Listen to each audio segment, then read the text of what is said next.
warahmatullahi wabarakatuh. Oke, kita ketemu lagi di episode 11. Ini dengan saya Raihan sebagai moderator juga di sini. Oke, di sini juga kedatangan narasumber langsung dari Sisip Satu Ulum, gitu kan, dari UKM dari siapa? Gerakan Literasi. Mungkin boleh diperkenalkan dulu. Assalamualaikum warahmatullahi wabarakatuh. Perkenalkan, nama saya Najmi Laila. Di sini saya diminta untuk menjadi narasumber pada hari ini, tapi saya bertujuan untuk saling sharing aja gitu ya. Saya dari UKM Gerakan Literasi Seisi Bangsu Ulum Sukabumi. Kebetulan juga, alhamdulillah saya dipercaya menjadi ketua Gerakan Literasi Seisi Bangsu Ulum Sukabumi. Salam kenal semuanya. Kita sangkatan nih Pak ya. Oke, menurut Teteh nih, kan kalau untuk di bidang literasi itu sendiri, menurut pendapat Teteh itu gimana? Jadi lebih ke definisi sih sebetulnya. Untuk definisi literasi sendiri sih menurut saya itu banyak kan orang suka bilang literasi itu membaca dan menulis saja. Namun menurut saya itu kurang tepat gitu. Jadi literasi itu bukan hanya sekedar menulis dan membaca saja, tapi juga bermuara kepada penyelesaian masalah dalam kehidupan kita sehari-hari kan gitu. Terus Teh, kalau menurut Teteh ini selain baca tulis itu kan ada juga kan dari literasi digital gitu kan, literasi finansial, sains, dan juga budaya dan kewarganegaraan. Nah, menurut Teteh sendiri nih, kalau untuk literasi digital di zaman sekarang itu ada nggak sih sisi positif sama sisi negatifnya gitu? Untuk literasi digital pada saat ini yang mana zaman sekarang itu sudah marak dengan digitalisasi, pasti mempunyai sisi negatif dan positifnya. Apapun itu, semua hal kalau menurut saya itu punya sisi negatif dan positifnya. Begitu juga dengan literasi digital pada hari ini. Nah, untuk apa saja literasi digital dampak positif atau negatifnya itu banyak sekali kita temukan dalam kehidupan kita sehari-hari. Misalnya seperti pembelajaran kan, apalagi kemarin sempat COVID, jadi kita bisa menggunakan teknologi dengan sebaik mungkin. Dan juga untuk negatifnya, masih banyak para remaja atau generasi pada saat ini yang masih terlena gitu kan dengan literasi digital pada saat ini. Jadi kan literasi digital ini bukan hanya sekedar untuk kemampuan aja ya kayak, tetapi kan untuk kemampuan membaca tulis aja, tapi kan dalam media digital itu kemampuan untuk mencari, mengidentifikasi gitu kan, terus mengevaluasi dengan menggunakan digital itu sendiri gitu kan. Nah, di dalam literasi digital ini kan yang ada yang namanya itu etika digital gitu kan. Nah, menurut Teteh nih, etika apa aja sih yang ada dalam etika digital itu gitu kan? Oke, saya coba menjawab secara simpelnya dulu ya. Mungkin etika literasi digital ini banyak ditemukan oleh kita sehari-hari itu dengan yang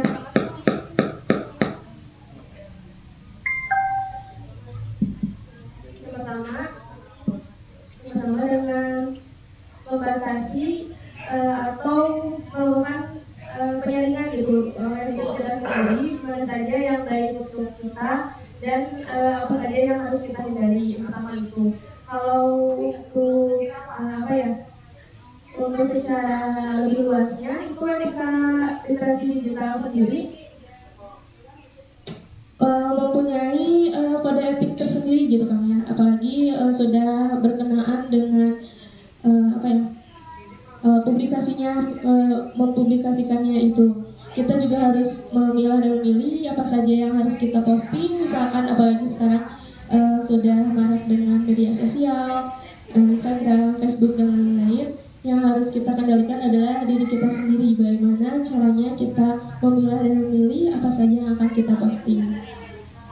Betul banget Teh. Jadi kita dalam literasi digital itu, dalam etika digital itu harus benar-benar memilih ya kayak antara positifnya dan negatifnya gitu kan. Dan juga dalam etika digital itu kan menghindari perbicaraan yang bermuatan dengan suku, dengan agama gitu kan, dengan ras, atau dengan antar golongan atau sara gitu kan. Nah jadi di etika digital ini emang benar-benar apa sih namanya itu menyebarluas itu cepat gitu kan. Jadi dalam hitungan detik pun yang kita upload dan kita posting tuh udah langsung cepat gitu kan. Gitu. Nah terus ada juga yang dinamakannya keamanan digital gitu kan. Nah kalau menurut kakak sendiri nih, kalau apa namanya itu penting nggak sih gitu literasi era digital sekarang? Kalau literasi digital pada saat ini penting atau enggaknya tentu saja sangat penting ya kan ya, karena kita tidak bisa dihindari juga pada saat ini kita hidup di era zaman globalisasi dan teknologi gitu. Jadi digitalisasi ini sangat berkenaan dengan kehidupan kita sehari-hari, apalagi kita sebagai penggiat literasi gitu ya kan harus lebih fokus dan mengetahui nih bagaimana literasi digital ini kita terapkan kepada dalam kehidupan kita sehari-hari. Literasi digital juga bukan hanya memilah dan memilih, tapi juga membatasi apa saja yang akan kita keluarkan dan kita baca gitu. Betul banget kan. Jadi apa namanya itu literasi digital itu memang sangat penting banget gitu ya. Dan juga untuk digitalisasi zaman sekarang tuh kita pun nggak bisa nolak juga kan ya, karena emang zaman tuh semakin berjalan gitu kan. Dan juga digital itu kan sekarang tuh serba digital ya kayak gitu. Mau daftar sekolah, mau daftar kampus pun sekarang langsung via digital, via internet gitu kan, di online gitu. Nah beda halnya dengan zaman-zaman di bawah tahun 2010 ya kayak masih manual gitu. Jadi di literasi digital tuh di tahun-tahun sebelumnya itu memang masih belum itu kan, masih belum apa itu masih belum booming gitu kan ya. Nah kalau menurut kakak nih kan dari garis ya gerakan literasi gitu kan. Nah kalau untuk di garis itu sendiri anggota atau misalkan dari mahasiswa itu sendiri udah menerapkan literasinya nggak sih gitu? Nggak cuma hanya digital aja gitu. Ini sudah masuk ke ranah gerakan literasi yang hanya masuk ke ranah saya sendiri. Nah, alhamdulillah teman-teman di gerakan literasi ini sudah menerapkan setidaknya untuk kehidupan mereka sehari-hari, dan begitupun dengan program-program kita sebelumnya ataupun yang akan datang gitu, dengan berbagai program kerja seperti membaca dan menulis buku bareng gitu ya kan. Terus apalagi kita punya program kajian rutin anggota ANADI. Dalam program itu kami sama-sama belajar untuk menulis secara spontan gitu kan. Apapun ide yang ada di kami saat itu kita langsung tuliskan gitu, dan kita juga mengevaluasi setiap penulisan yang kita tulis bersama-sama gitu. Ini mungkin kan bukan promosi ya, cuma kita sharing aja gitu ya. Jadi bukan lebih ke promosi UKM-nya gitu kan, tapi lebih ke sharing gitu kan. Nah itu kalau untuk di garis itu sendiri kan karena kan kalau di UKM itu kan ada yang namanya proker-proker yang langsung terjelas. Nah kalau dari garis itu sendiri udah ada nggak sih kontribusinya gitu untuk masyarakat atau misalkan untuk di luar kampus gitu? Nah untuk keluar mungkin ya, untuk ke eksternalnya untuk saat ini karena kami juga masih baru gitu ya kayak, jadi kami masih mempersiapkan diri kami masing-masing dan juga gerakannya gitu, gerakan literasi sendiri, untuk bisa menerapkannya kepada diri sendiri dulu. Dan mungkin untuk keluarnya kami sudah menghasilkan beberapa buku juga, buku ekologi ya, Alhamdulillah, cuman beberapa buku antologi seperti kumpulan cerpen, puisi, dan juga quotes. Dan tahun kemarin kita juga kayak menerbitkan buku Ayah Produktif, itu kumpulan quotes gitu. Jadi untuk ke eksternalnya mungkin itu bisa disebut untuk masyarakat juga ya. Tapi dari segi kegiatannya, kalau untuk seperti temu pegiat literasi ini, kita belum kan, karena kita mempunyai satu program silaturahmi literasi juga, dan itu masih dalam tahap perencanaan gitu. Kemarin baru sempat silaturahmi sama yang STKIP Bina Mutiara kalau nggak salah, dan di situ kami merencanakan lagi untuk tahun ini gitu. Kalau untuk perencanaan tahun ini kan rencananya apa, dan juga apa namanya itu sekarang itu kan ada yang namanya itu kan budaya budaya digital gitu kan, budaya digital. Nah kalau menurut kakak sendiri nih, budaya digital itu apa aja sih gitu kan di dalamnya itu? Kalau budaya digital pada saat ini sih menurut saya masih sangat rentan gitu ya, sangat mengkhawatirkan juga. Beberapa kan para remaja ataupun generasi saat ini masih termakan hoax gitu, ataupun berita-berita yang seharusnya tidak kita baca gitu, tidak kita hiraukan. Dan budaya digital pada saat ini juga kami menyarankan gitu untuk sebaiknya kita lebih memilih dan memilah seperti yang tadi sudah disebutkan, untuk tidak termakan hoax ataupun membuat berita yang mengada-ngada gitu. Kita harus lebih pandai lagi nih mencerna apa yang kita baca, apa yang kita lihat dan kita dengar, karena kan digital itu bukan hanya membaca ya, tapi ada audio visual juga gitu. Nah, kita harus pintar-pintar memilah dan memilih. Oh, jadi dalam budaya digital itu harus lebih bijak dalam memilah dan memilihnya konten itu tersebut ya Teh ya. Jadi dari segi penyebaran konten, apa misalkan dari segi kita membaca, apa misalkan kita menerima informasi itu kan gitu kan. Nah kalau misalkan kita kalau misalkan kita dari memilihnya itu salah gitu kan, pasti berdampak juga pada diri sendiri atau pada orang lain juga gitu kan. Nah kalau menurut kakak sendiri nih kalau untuk di hoax itu kan kita penyebaran media tapi dengan cara hoax gitu kan. Nah ada nggak sih misalkan tips and tricksnya gitu supaya kita tidak terjerumus, atau misalkan kita tidak tersangkap itu dalam berita yang tidak benar itu, yang tidak bisa dipertanggungjawabkan. Tips dan triknya sebenarnya kembali lagi kepada sharing ya. Kita di sini sama-sama sharing, bukan maksud menggurui gitu ya teman-teman.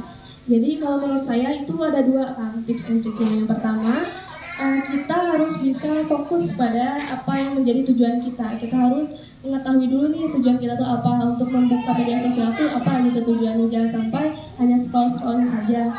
Boleh sih untuk untuk menghibur gitu, untuk hiburan diri kita sendiri, tapi jangan sampai berlarut-larut gitu, jangan sampai berjam-jam untuk tidak ada tujuan dalam membuka media sosial.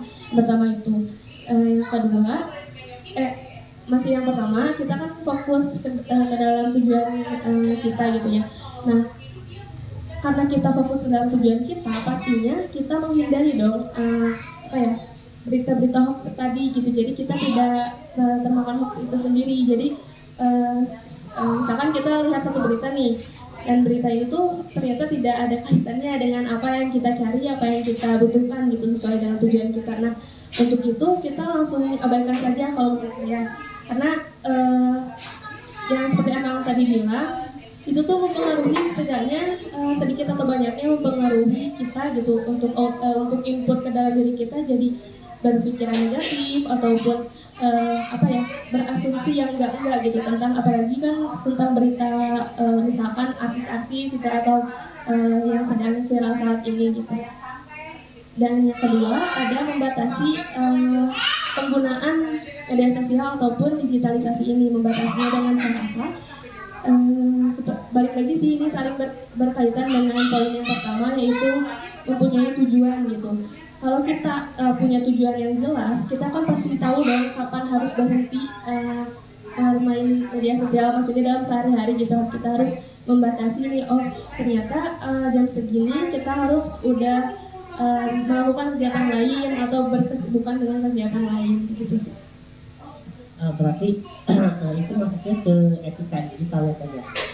Jadi emang kalau penting banget kita kalau misalkan kita memilah dan memilih itu untuk bermedia sosial gitu kan. Nah kalau menurut kalau misalkan kata Teteh nih di apa namanya itu era milenial zaman sekarang, terus di literasinya itu udah apa itu karena itu udah berkembang pesat fungsi gitu kan dalam berliterasinya gitu, nggak cuma hanya di era apa, nggak cuma hanya di literasi digital aja gitu kan, tapi di literasi yang lain gitu. Kalau menurut saya sendiri sih belum terlalu perkembangannya itu signifikan gitu ya, karena seperti yang kita lihat pada saat ini masih banyak para remaja ataupun generasi milenial yang masih sibuk dengan dirinya sendiri tanpa peduli dengan apa yang terjadi pada saat ini, seperti literasi digital tadi, terus literasi budaya, mungkin ya, literasi finansial, sains, dan juga kewarganegaraan. Nah dalam jenis-jenis itu tuh peran remaja tuh menurut saya masih kurang gitu, karena seharusnya para remaja itu harus bisa menerapkan ataupun menjadi pelopor nih untuk untuk dirinya sendiri dan juga teman-teman yang lain gitu, untuk bisa menjaga ataupun melestarikan literasi budaya dan literasi yang lainnya. Jadi mungkin masih belum 100% apa ya. Jadi masih apa? Milenial itu masih apatis gitu kan terhadap literasi gitu kan. Nah, gimana sih kan di apa supaya enggak apatis gitu? Kalau menurut saya sih biar nggak apatis itu yang pertama tadi ya, membuat tujuan kita sendiri. Sebenarnya kita mau ngapain sih gitu ya, di mungkin dalam tahun ini atau mungkin dalam jangka per bulan, mungkin kita bisa membuat tujuan-tujuan kita bisa ngelis nih, misalkan apa aja untuk tahun ini kita pengen melakukan apa saja gitu. Yang pertama itu. Yang kedua, kita juga bisa mulai mewujudkannya secara dengan cara kita sendiri gitu. Apa saja sih untuk mewujudkan tujuan kita itu, kita harus menempuh cara dan jalan yang mana gitu. Dan kita harus mengetahui juga dampaknya untuk masyarakat tuh apa gitu, supaya kita lebih bermanfaat juga. Yang ketiga sih aktif di berbagai organisasi ataupun literasi sendiri gitu. Jangan sampai kita kalau bahasa sekarang tuh gabut gitu ya, gabutnya kebanyakan, jadi kita tuh bingung mau ngapain gitu. Supaya kayak gitu kalau misalnya seperti itu sih. Dari pengalaman Teteh nih selama berliterasi digital itu kan ini tema kita temanya itu kan bijak bermedia digital gitu kan. Nah pengalaman Teteh nih dalam berdigital ini atau misalkan dalam bermedia sosial ini apa sih maksudnya itu, pernah nggak sih mengalami misalkan yang namanya itu menerima berita hoax atau misalkan pencemaran nama baik atau misalkan apa gitu kan? Kalau bertanya ke pengalaman, sebetulnya saya juga pernah ikut dalam pembuatan artikel ataupun pembuatan penulisan digital gitu. Nah, di situ sendiri banyak kode etik yang harus kita perhatikan gitu, seperti memastikan berita yang kita tulis itu jangan sampai mengandung unsur yang tadi ya, sara gitu, jangan sampai menyinggung pihak manapun, dan beretika dengan benar gitu, jangan sampai menyebarkan hoax juga.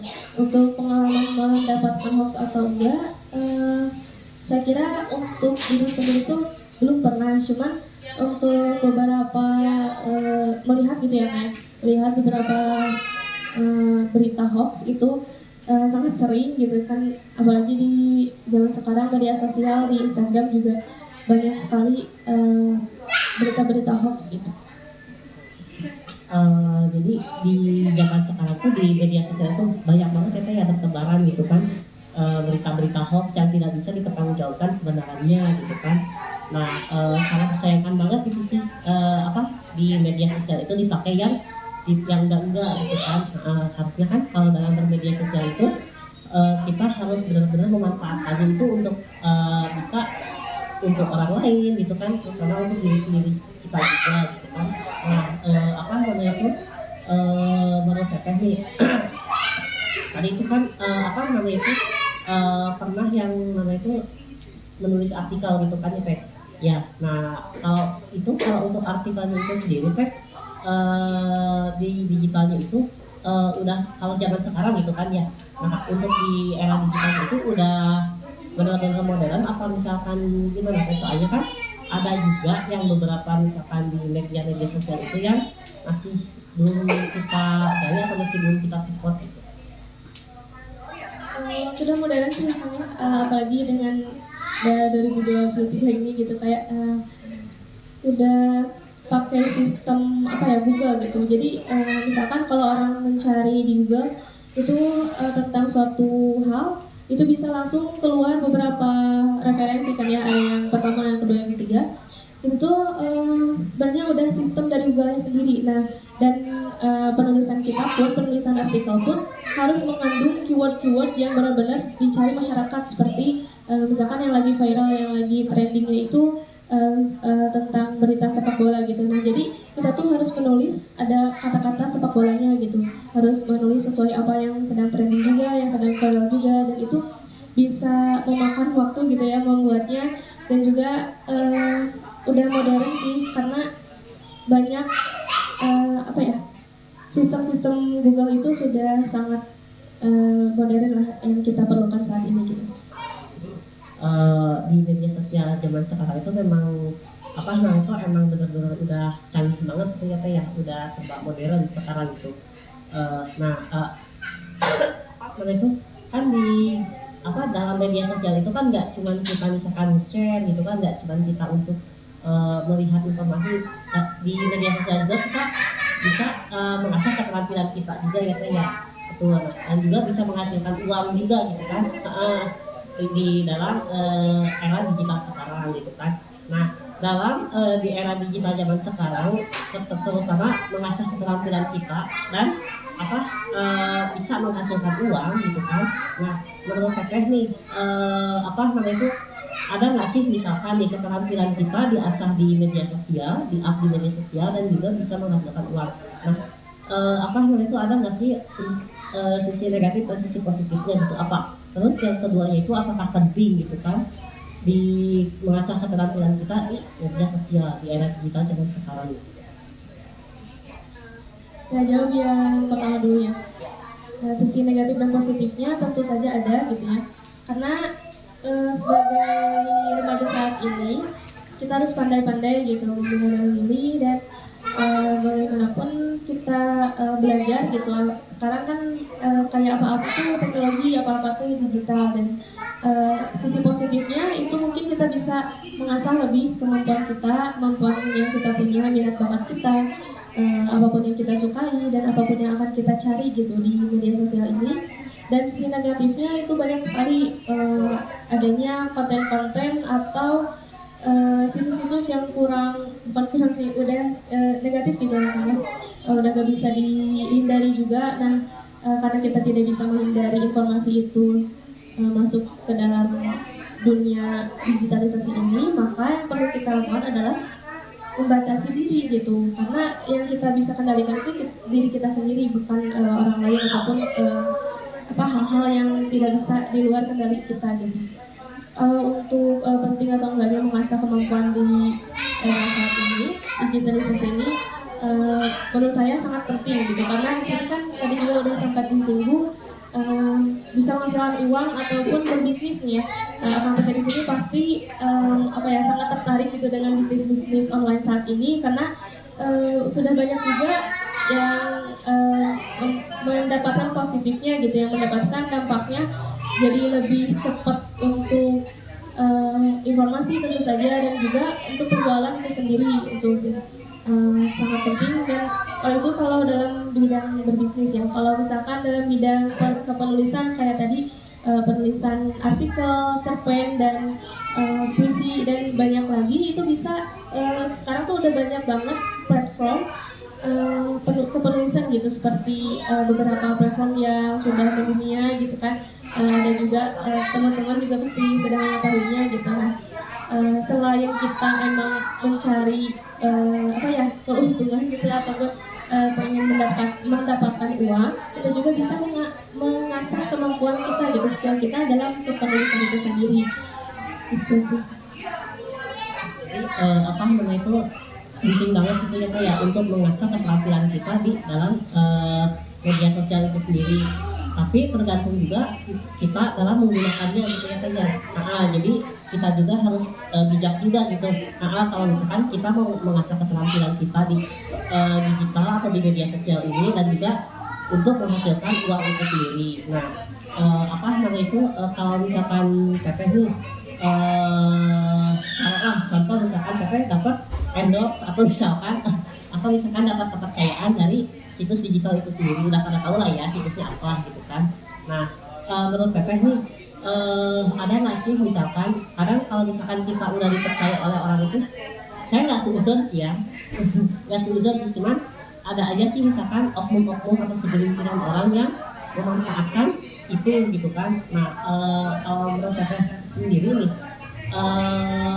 kalau misalkan Teteh diberikan kesempatan untuk mengasah keterampilan Teteh di medsos itu, apakah Teteh benar-benar mau 100% untuk menggunakannya secara benar, atau misalkan ada hal lain gitu.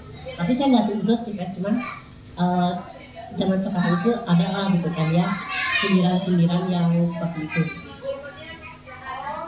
Kalau di endorse gitu ya, kalau saya sendiri sih mungkin tergantung produknya apa dulu misalkan gitu. Nah, kalau misalkan buku kan hal yang umum ya kayak, jadi apalagi kebetulan juga saya emang suka membaca gitu kalau untuk saya.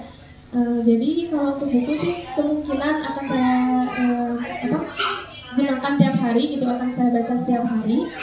Kalaupun itu produk lain, saya akan mencobanya selama seminggu dulu nih. Kalau misalkan sekarang kan lagi marak skincare nih, yang melakukan endorsement gitu kepada selebgram gitu ya. Saya akan menggunakannya selama seminggu dulu. Jadi dicek dulu di kulit kita itu apakah cocok atau enggak, dan saya juga akan memberikan review yang terbaik gitu, kalau bisa yang terbaik, dan harus jujur gitu ya kayaknya, jangan sampai manipulatif ataupun merugikan pihak-pihak tertentu gitu.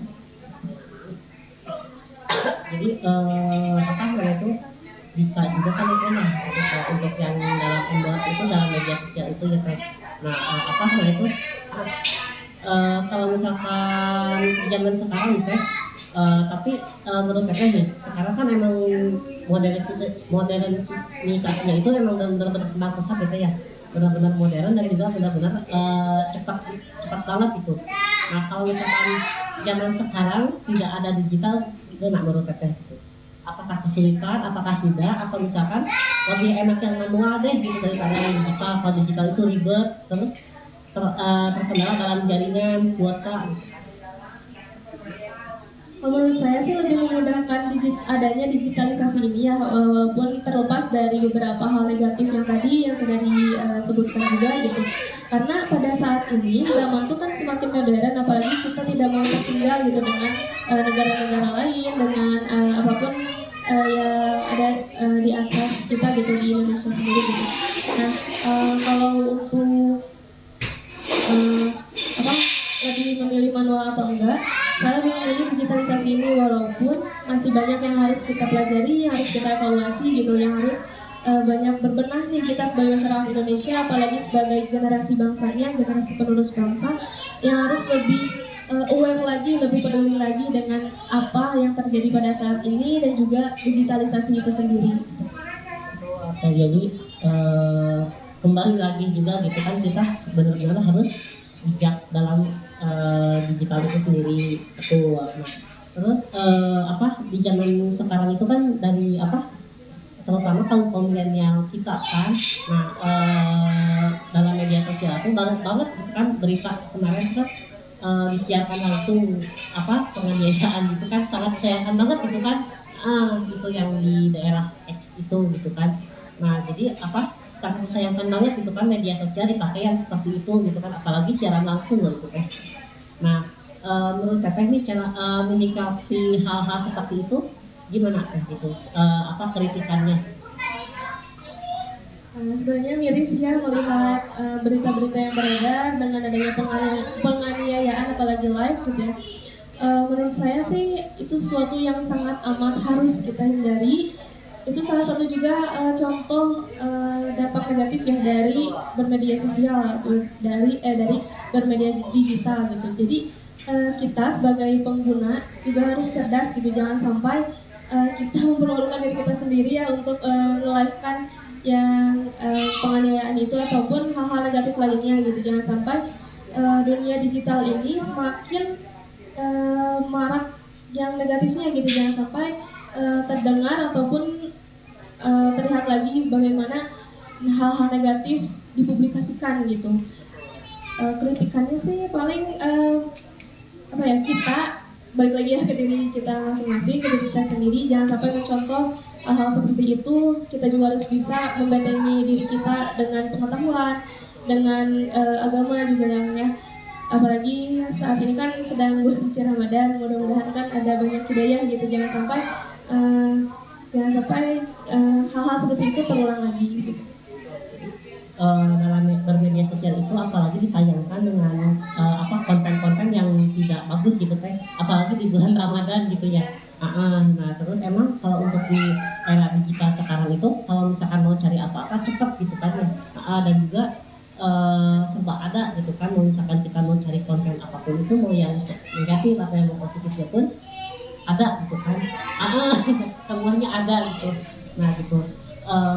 Oke, mungkin kita bahas sesi tanya jawab. Ada yang mau ditanyakan nggak dari audiens di sini? Boleh, mangga ke Siva.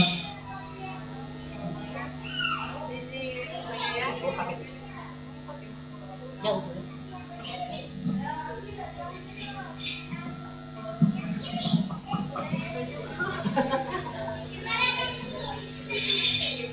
Iya.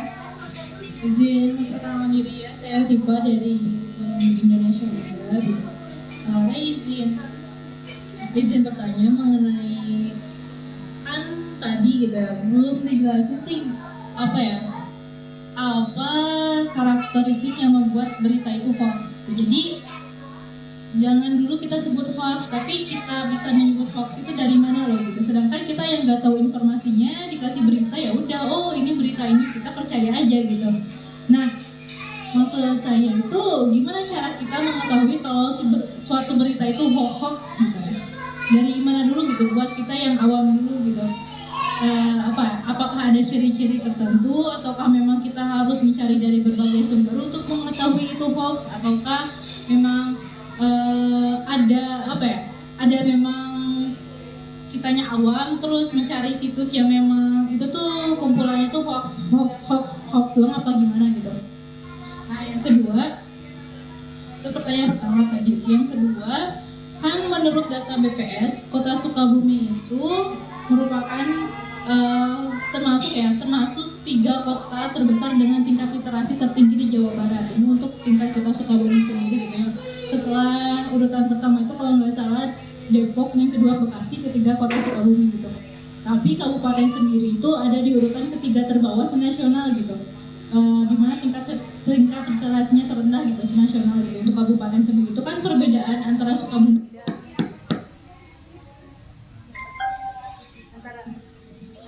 Sukabumi dari kabupaten itu kan jauh banget ya perbandingannya. Kira-kira apa sih yang menjadi faktor tersebut gitu menurut pandangan kita sebagai pegiat literasi gitu ya?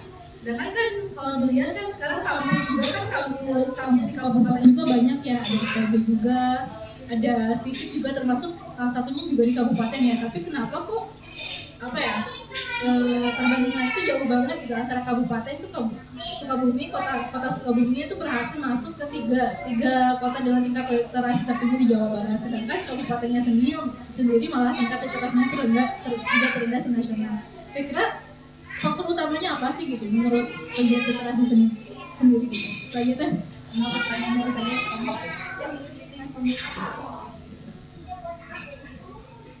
Oke, terima kasih untuk Siva dari Forum Indonesia Muda. Benar banget ya Teh ya, kalau untuk kita mengetahui berita hoax-nya itu kita dari mana gitu kan, apa namanya itu mungkin saya serahkan dulu ke Teteh. Izin menjawabnya Teh Siva, di sini juga saya masih belajar gitu ya. Mungkin kalau menurut saya ciri-ciri berita hoax itu sebenarnya tidak terlalu terlihat secara gimana ya, langsung terlihat oh ini hoax gitu, tidak langsung terlihat seperti itu. Cuman kita bisa mengetahuinya dari berbagai sumber gitu kayak dari berbagai sumber, dan juga kita bisa menelusuri apa ya secara berkepanjangan gitu, apakah berita ini bisa dibilang hoax atau tidak gitu. Dan juga adanya hoax itu kita bisa lihat dari apa ya, lembaga ataupun media yang mengeluarkannya berita itu. Nah kan sebagai pengguna digitalisasi juga kita kan beberapa tahu lah mana media yang benar-benar suka memberikan berita-berita yang benar gitu. Adapun media yang sepertinya kita belum pernah lihat ataupun belum pernah baca dari media ini, itu pun perlu dicurigai gitu. Jangan sampai kita menggunakan hoax itu sendiri. Untuk yang kedua sih perbedaan dari kota Sukabumi dan juga Kabupaten Sukabumi itu kenapa terjadinya apa ya kesenjangan yang begitu drastis gitu ya.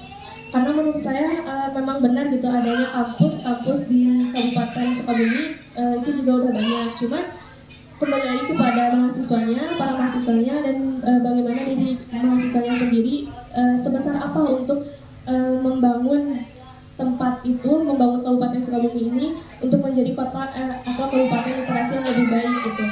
Mungkin di kota Sukabumi para pelajarnya, para mahasiswanya itu apa ya lebih giat gitu ya, lebih giat untuk mensosialisasikan literasinya sendiri, lebih giat untuk berkegiatan mungkin salah satu seperti ini gitu ya, dengan adanya komunitas-komunitas literasi gitu. Nah untuk kabupaten sendiri tidak ingin menyudutkan atau bagaimana, cuman mungkin ada beberapa mahasiswa yang masih berdiam diri gitu, tidak mensosialisasikan literasi ini dengan baik. Yang kedua mungkin daerahnya masih kurang bisa terjangkau gitu ya kan, apalagi kabupaten banyak kabupaten itu luas, kabupaten Sukabumi itu luas, tapi banyak yang jauh kemana-mana gitu. Jadi masih banyak sinyal ataupun jangkauan internet yang masih kurang bisa terdapatkan di sana gitu. Jadi mempengaruhi juga literasi yang mereka dapatkan gitu. Betul, jadi kalau untuk mungkin sedikit menambahkan ya yang tadi kita sempat tanyakan, itu kalau misalkan kita coba mengenali hoax atau tidaknya itu betul yang tadi saya sampaikan itu mulai dari situsnya, terus dari siapa yang mempostingkannya gitu kan. Nah kalau menurut saya sendiri sih mungkin kalau misalkan cara mengetahui berita itu hoax apa enggaknya, mungkin kita harus gali dulu informasinya apa. Itu yang pertama, itu yang kedua itu betul, terus yang keduanya itu yang mempostingkan atau yang mempublikasikannya itu siapa, dan juga bandingkan dengan situs yang kita terima dan dengan situs yang kita cari gitu kan.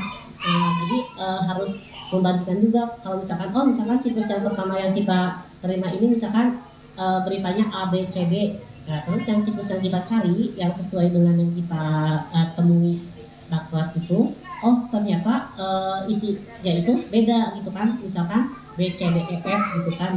Nah berarti kan itu udah kita juga udah bisa bertanda tanya gitu kan, yang benar tuh yang mana gitu kan. Nah jadi mungkin lebih bijak juga gitu kan, lebih mencari kebenaran informasi itu sendiri gitu kan.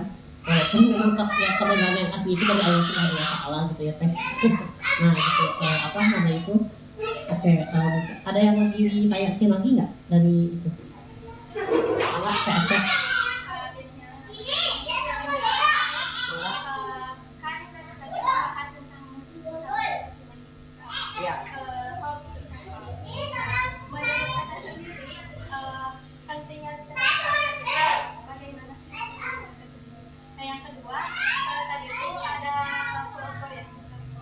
Ya, betul. Bagaimana kita menjadi pelopor yang baik? Oke, siap. Terima kasih Tasya. Boleh. Terima kasih ya pertanyaannya. Yang pertama,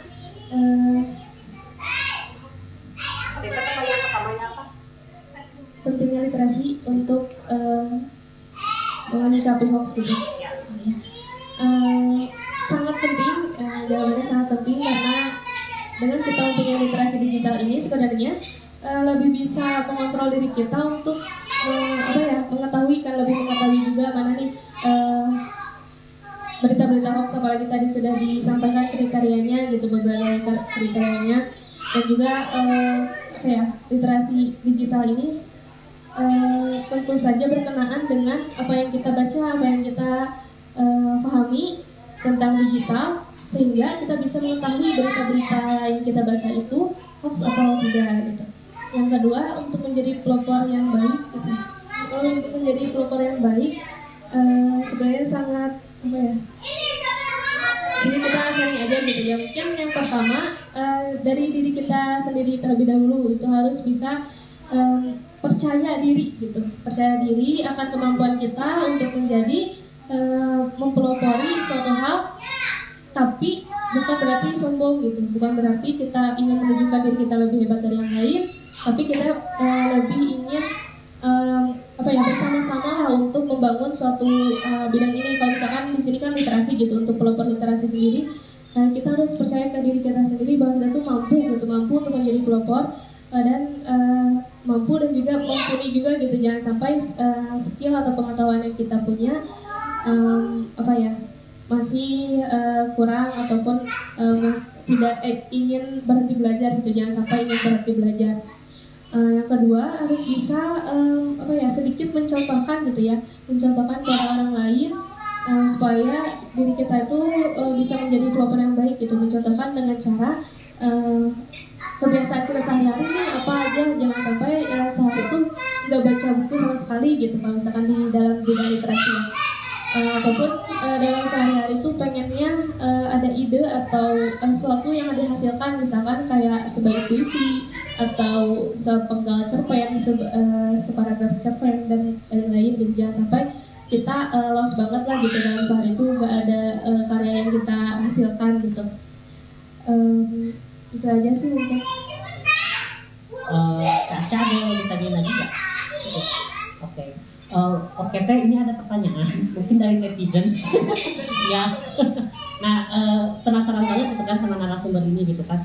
Nah terus katanya dari narasumber ini katanya udah menciptakan buku apa katanya gitu. Dan juga di garis itu sendiri atau gerakan literasi sedikit satu ini apa sih, udah ada produk apa yang launching gitu, atau mungkin lebih ke buku gitu ya, mungkin ya produknya ya yang saya tangkap gitu. Udah ada produk apa yang launching dari garis ini, dan juga mungkin teteh udah menciptakan apa gitu untuk teteh sendiri gitu. Untuk karya sendiri sih alhamdulillah ya, saya sudah mengeluarkan 3 buku. Yang pertama buku kumpulan cerpen, judulnya Life to Love. Itu tuh kumpulan cerpen dari se-Indonesia malah. Dan saya alhamdulillah masuk ke dalam salah satu penulisnya gitu. Yang kedua ada buku kumpulan puisi, judulnya Setrika Biku. Di dalam puisi itu puisi-puisi tentang perempuan hebat gitu, bagaimana kita melihat perempuan dari sisi yang unik gitu ya, dan emansipasi wanita yang sangat digemborkan gitu. Dan yang ketiga, saya sudah mengeluarkan buku kumpulan quotes juga tahun 2022 kemarin. Judulnya alhamdulillah judulnya Part of Love. Nah, di situ membahas tentang cinta, tapi bukan hanya sekedar ke pasangan atau ke cowok-cowok aja nih ya Kang ya. Kan kita sebagai remaja suka trigger gitu dengan cinta-cintaan. Tapi di dalam buku itu ada quotes-quotes yang juga melihat cinta itu dari segi yang berbeda gitu.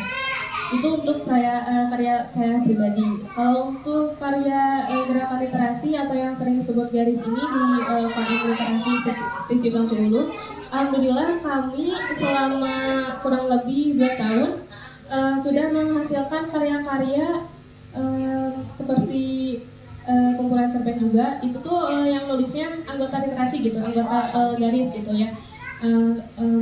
Kumpulan puisi judulnya Adorasi Sang Bidadari, itu merupakan buku itu merupakan buku perempuan juga, membahas tentang perempuan juga. Dan yang kemarin tuh produktif ini tuh menghasilkan buku untuk diriku di masa depan. Nah, itu kumpulan quotes juga. Kalau ini bukan anggota garis aja nih Kang, tapi sesisip sampai ulun gitu. Semuanya berhak ikutan dan kita kumpulkan untuk membuat quotes itu per minggunya. Jadi per minggu tuh sekitar 3 atau 4 kali kita bikin quotes bareng-bareng dan semua itu dibukukan gitu. Nah, ini temanya untuk diriku di masa depan. Kalau kita baca, pengennya sih kalau kita baca lagi gitu ya, menjadi motivasi dan juga semangat kalau kita lagi ngeluh gitu, kalau kita lagi merasa berat hari-harinya gitu. Nah, jadi ini tuh untuk diriku di masa depan gitu.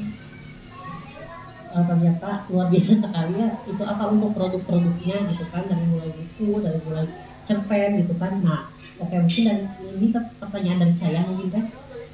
Nah, apa kalau misalkan untuk menciptakan sebuah karya itu terutama buku kan ya, ada nggak sih gitu hambatan-hambatannya, dan juga kalau misalkan mau menerbitkannya itu harus pakai uang apa enggak?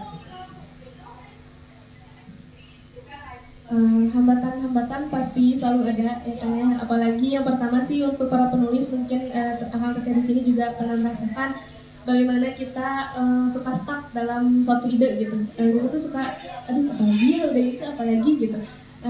Emang kita tuh suka gitu ya mengarang, kehabisan ide, tapi kita juga ada saatnya stuck di satu ide gitu. Nah, hambatannya yang paling saya rasakan sih gitu ya. Yang kedua, paling mager ya teman-teman. Aduh hari ini kayaknya nggak nulis dulu deh atau misalkan kayak gimana. Tapi saya juga punya sedikit solusinya gitu ya untuk staff yang di ide itu. Kita bisa melakukan sedikit relaksasi dengan apa yang kita suka nih teman-teman. Kalau misalkan sukanya emang dengerin musik, misalkan dengerin musik dulu gitu selama beberapa menit atau beberapa jam, tapi sudah itu balik lagi kita harus mengeluarkan ide-ide yang kita akan tuangkan ke dalam tulisan kita gitu. Kalau teman-teman sukanya jalan-jalan dulu, misalkan jalan-jalan sore, misalkan healing dulu sebentar, itu juga boleh. Dan itu tuh sedikit banyaknya mempengaruhi ide yang kita ciptakan gitu, ide yang kita akan keluarkan gitu. Jadi sebisa mungkin kita harus tahu dulu apa yang kita suka dan mengkolaborasikannya dengan, kalau kita start ide tuh kita sana dulu gitu ke hobi kita yang satu lagi dulu gitu. Kalau untuk yang kedua tadi kan mager ya, kalau mager nggak ada cara lain untuk memaksakan diri sendiri, bukan memaksakan, dia lebih kayak menyemangati lebih gitu ke dalam diri kita sendiri. Ayo, kita kan punya tujuan gitu, harus ingat juga tujuan kita apa, jangan sampai lalai juga gitu, jangan sampai terlupakan gitu apa yang kita tuju gitu. Oke. Satu lagi ya kan. Nah, tadi kan sempat saya bilang kan kalau untuk kita itu bisa mengasah keterampilan di media sosial itu dengan menghasilkan uang. Nah, kalau misalkan yang dari Teteh sendiri nih, dari Teteh pribadi nih, udah ada menghasilkan uang belum sih dari digital ini gitu, terutama dalam launching buku itu tersebut gitu. Tadi juga saya lupa yang menjawab penerbit ya. Ya, Penerbit itu banyak sebenarnya, saya jawab itu dulu ya. Penerbit itu banyak, ada yang macam-macam gitu, ada yang misalkan sebelumnya pengen berbayar dulu dan nanti pas terbit tuh gratis, ada pun yang kebalikannya gitu, jadi gratis dulu tapi pas keluar bukunya kita harus sama aja bayar gitu. Nah itu kan macam-macam penerbit ya, tinggal kitanya aja lebih milih aja maunya yang mana gitu. Tapi untuk Garis sendiri sih kemarin alhamdulillah kita terbitnya gratis, tapi untuk pembeliannya gitu kita ada diskon untuk penulis gitu dari penerbitnya gitu. Kalau untuk pertanyaan yang mendapatkan uang atau tidak, alhamdulillah sedikit, nggak banyak, cuman ya tapi adalah alhamdulillah gitu. Saya juga sudah menghasilkan uang dari tulisan itu gitu, dan Garis juga sih udah sama-sama dapat uang gitu. dari mendapatkan uang ini di digitalisasi ini apakah puas atau enggak? Kalau untuk kepuasan tersendiri sih gimana ya, relatif gitu ya, gimana orangnya. Cuman kalau saya sendiri sih untuk kemampuan ataupun potensi itu saya tidak ingin merasa cepat puas gitu. Saya ingin merasa lebih menggali lagi apa potensi diri saya, apalagi di digitalisasi ini. Dan juga untuk gerakan literasi sendiri kayaknya belum juga deh gitu, apalagi kita kan UKM kayak ini ya, UKM baru gitu, jadi kita pengen lebih eksplor lagi banyak hal tentang kepenulisan ini. Mantap banget. Oke, ada yang mau ditanyain lagi nggak mungkin? Oke, Kak Aca. Bismillah. Jadi belum perkenalan. Oh, ini kenalkan saya Pak Satri Okta dari Ya. Komunitas Master Literasi di Pertanya. Oke. Ada beberapa pertanyaan. Yang pertama itu kenapa menulis itu apa? Terus yang kedua, perjalanan teteh menyukai apa ya, menggeluti dunia literasi itu bagaimana gitu. Banyak ya, bukan hanya literasi. Kenapa teteh bisa ke dunia literasi? Itu saja. Terima kasih. Oke, terima kasih Teh. Makasih pertanyaannya akan bisa. Yang pertama itu Pertanyaannya mau apa? Kali tujuan